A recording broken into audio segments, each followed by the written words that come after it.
Kayak gini nih pemandangan anak indigo ketika pergi ke kuburan guys. Jadi ceritanya ada seorang pria indigo yang membawa hantu yang ditemui di jalan kuburan ini. Namun tiba-tiba pria ini dihalangi oleh hantu polisi dan polisi itu marah-marah karena pria ini telah membawa hantu baru ke daerahnya. Akhirnya hantu polisi ini pun mengajak pria ini untuk berkelahi.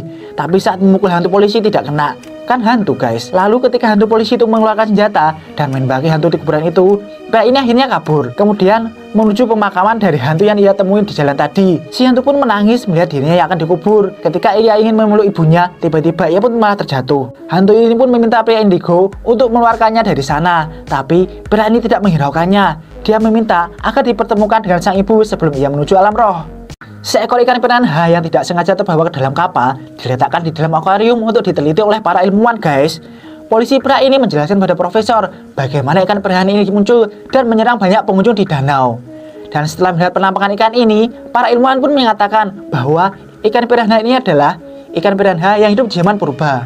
Kemudian profesor ini membawa fosil dan menunjukkan ke polisi ini guys. Lalu ia melihatnya secara teliti serta mencocokkan fosil dengan ikan piranha yang mereka temukan.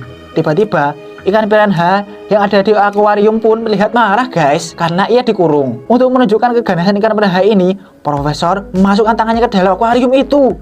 Setelah mereka melihatnya, profesor memperingatkan kepada para polisi untuk segera memusnahkan ikan itu karena umat manusia akan musnah hanya karena serangan ikan piranha ini guys. Suatu hari ada seorang gadis kecil berambut pirang sedang menghanyutkan perahu kertas di aliran sungai guys. Semakin diterjang arus yang kuat dan semakin basah, perahu kertas itu mengepakkan sayap dan mengembang seperti naga. Tapi tiba-tiba ada lemparan batu yang nyaris mengenai perahu itu guys. Ternyata ada sekelompok orang nakal yang melempari perahu kertas itu dengan batu. Gadis kecil itu pun sudah mencegahnya, tetapi perahu itu keburu tenggelam.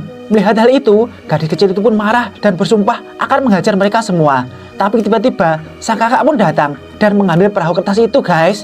Sang kakak memuji perahu kecil yang dibuat oleh gadis itu.